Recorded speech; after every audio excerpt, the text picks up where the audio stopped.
Hello दोस्तों, आज की इस वीडियो में हम पढ़ेंगे प्रेजेंट इंडेफिनिट टेंस निगेटिव। ठीक है।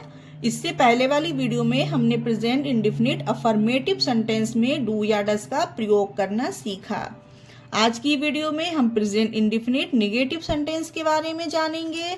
तो चलिए इसके रूल को पढ़ते हैं। हिंदी वाक्य में नहीं शब्द आने पर वाक्य निगेटिव सेंटेंस कहलाते हैं।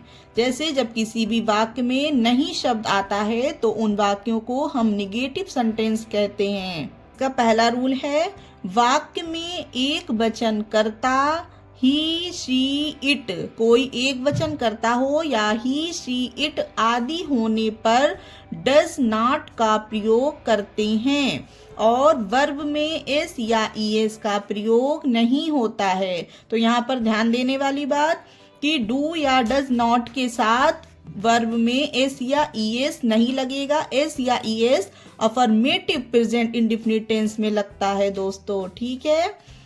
नेक्स्ट रूल है इसका, वाक्य में बहुवचन कर्ता, ठीक है, बहुवचन कर्ता जैसे आई वी यू दे होने पर डू नॉट का प्रयोग होता है। इसमें भी एस या ईएस नहीं लगेगा। निगेटिव सेंटेंस में एस या ईएस नहीं लगेगा। अब इसका फॉर्मूला देखते हैं। सब्जेक्ट प्लस डू या डज फिर नॉट। सबसे पहले सब्जेक्ट आएगा, फिर उस सब्जेक्ट के अनुसार हम डू या डज लगाएंगे। एक वचन होगा तो डज और बहुवचन होगा तो डू। फिर उसके बाद नॉट का प्रयोग होगा, फिर उसके बाद वर्ब की फर्स्ट फॉर्म आएगी। रूल देखिए। नेक्स्ट, वाक्य में कभी नहीं शब्द के लिए नेवर लिखते हैं।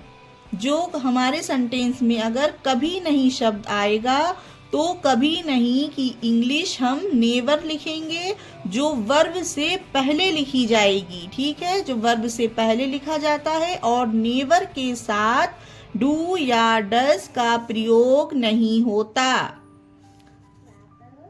देखिए दोस्तों, जब हमारे किसी वाक्य में कभी नहीं का प्रयोग होगा तो कभी नहीं के लिए नेवर लिखेंगे और उस सेंटेंस में नेवर के साथ डू या डज नहीं आएगा प्रयोग में। ठीक है। लास्ट रूल देखिए दोस्तों, वाक्य में कुछ नहीं शब्द के लिए नथिंग लिखते हैं। जो हमारे ये प्रेजेंट इंडेफिनिट टेंस में अगर वाक्य में कुछ नहीं शब्द आया है तो उस कुछ नहीं की इंग्लिश हम नथिंग लिखेंगे, जो वर्ब के बाद लिखी जाएगी। ठीक है, नथिंग का प्रयोग हम वर्ब के बाद करेंगे, इसके साथ मतलब नथिंग के साथ। ठीक है, इसका मतलब है यहाँ पर नथिंग के साथ डू या डज नहीं लिखते हैं। जिस तरह हमने यहाँ नेवर के साथ डू या डज का प्रयोग नहीं किया, उसी तरह नथिंग मतलब कुछ नहीं के साथ भी डू या डज का प्रयोग नहीं करेंगे। ये अभी हम आगे के सेंटेंस बनाएंगे, उसमें क्लियर हो जाएगा। तो चलिए शुरू करते हैं। देखिए फ्रेंड्स, पहला हमारा सेंटेंस है, मीरा रोज स्कूल नहीं जाती है। सबसे पहले देखिए, जाती है, इसका मतलब है ये है प्रेजेंट इंडेफिनिट टेंस, जो हमारी ता ती ते टू इससे पहचान होती है कि ये प्रेजेंट इंडेफिनिट टेंस है। नहीं आया है तो प्रेजेंट इंडेफिनिट निगेटिव सेंटेंस हो गया ये। तो सबसे पहले नाम दिया गया है यहाँ पर मीरा, तो यहाँ लिखेंगे मीरा। मीरा एक वचन है, एक लड़की का यहाँ पर जिक्र किया जा रहा है। मीरा, मीरा के साथ डज आएगा क्योंकि एक वचन के साथ डज आता है। डज के बाद नॉट आएगा नहीं के लिए। मीरा डज नॉट जाना यानी go to school. Meera does not go to school. Second sentence, मैं क्रिकेट नहीं खेलता हूँ। मैं यानी आई, आई हमारा बहुवचन होता है और बहुवचन के साथ हेल्पिंग वर्ब डू का प्रयोग होता है प्रेजेंट इंडेफिनिट में। आई डू नहीं की अंग्रेजी नॉट लिखी जाएगी। I do not play cricket, CRICKET, cricket. I do not play cricket. देखिए यहाँ पर नहीं वाले वाक्यों में एस या ईएस नहीं लग रहा है, ठीक है, जो हमारा रूल था। तो ध्यान दीजिएगा, इंट्रोगेटिव हो या निगेटिव हो उसमें एस या ईएस नहीं लगता है प्रेजेंट इंडेफिनिट टेंस में।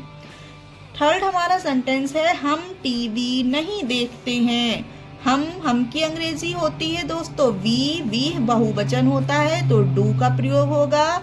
नहीं के लिए नॉट आएगा, वी डू नॉट। देखना वॉच होता है, watch TV, we do not watch TV. Fourth हमारा सेंटेंस है अच्छे बच्चे अपना समय बर्बाद नहीं करते हैं। तो देखिए यहाँ पर अच्छे बच्चे यानी कि काफी बच्चों की बात हो रही है, तो बहुवचन यहाँ पर ये सेंटेंस में आया है। तो सबसे पहले लिखेंगे अच्छे बच्चे यानी गुड चिल्ड्रन। गुड चिल्ड्रन बहुवचन है तो do not, good children do not. बर्बाद करने की होती है waste, waste their time. Good children do not waste their time. Next हमारा सेंटेंस है हम पार्क में नहीं खेलते हैं। हम की होती है वी बहुवचन है तो डू आएगा, नहीं के लिए नॉट लगेगा। We do not play in the park, park में यानी प्ले इन द पार्क। देखिए नेक्स्ट सेंटेंस मैं कभी नहीं झूठ बोलता हूँ। यहाँ पर देखिए कभी नहीं का प्रयोग हुआ है, कभी नहीं का, ठीक है, जिसके लिए हम नेवर का प्रयोग करेंगे। तो सबसे पहले मैं की अंग्रेजी लिखेंगे आई के साथ कभी नहीं के लिए नेवर लिखेंगे, आई नेवर। बोलता हूँ मतलब टेल, झूठ बोलने के लिए होती है नेवर टेल ए लाई, मतलब टेल ए लाई, ठीक है। देखिए दोस्तों मैं कभी नहीं झूठ बोलता हूँ यानी आई के बाद हम नेवर लिखेंगे, जो हमने अपने रूल में पढ़ा था कि वर्ब से पहले लिखा जाएगा वो। तो ये वर्ब है हमारा बोलना, इससे पहले हमने नेवर का प्रयोग किया, तो अब हमारा सेंटेंस बना I never tell a lie. Next है वह सिगरेट कभी नहीं पीता है, ठीक है, तो वह पीता है यानी एक वचन है तो ही नेवर। यहाँ पर भी ही के बाद नेवर आएगा, क्योंकि जब कहीं पर कभी नहीं का प्रयोग होता है तो वहां डू या डस नहीं आता, इसीलिए वहां पर कभी नहीं के लिए नेवर लिखते हैं, तो इसलिए इसकी इंग्लिश नेवर लिखी गई। ही नेवर पीता है। यहाँ पर जो सिगरेट वगैरह होती है उसकी अंग्रेजी हम स्मोक करते हैं, ठीक है, स्मोक्स। तो यहाँ पर एस लगेगा क्योंकि ये एक वचन है, तो इसके लिए हमने यहाँ पर एस लगाया। He never smokes cigarette.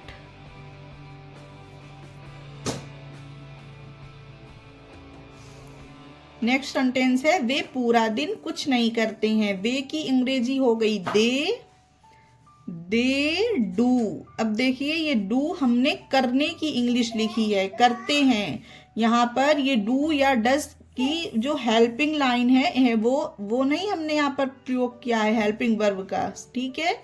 ये हेल्पिंग वर्ब वाला डू या डज नहीं है, ये करते हैं की इंग्लिश है डू। तो they do nothing.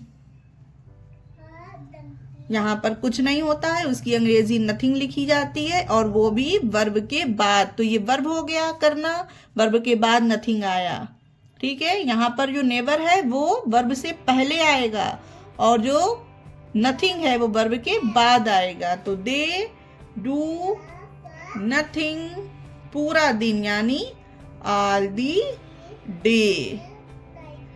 They do nothing all the day.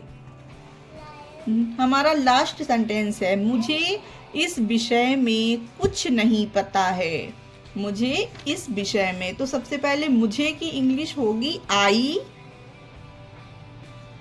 Verb लिखिए, पता मतलब नो, आई नो नथिंग। जैसे हमारा ये ऊपर वाला सेंटेंस बना, पहले सब्जेक्ट फिर वर्ब, फिर कुछ नहीं की यानी nothing. I know nothing about मतलब बारे में, इस विषय के मतलब बारे में यहाँ पर बात हो रही है, ठीक है।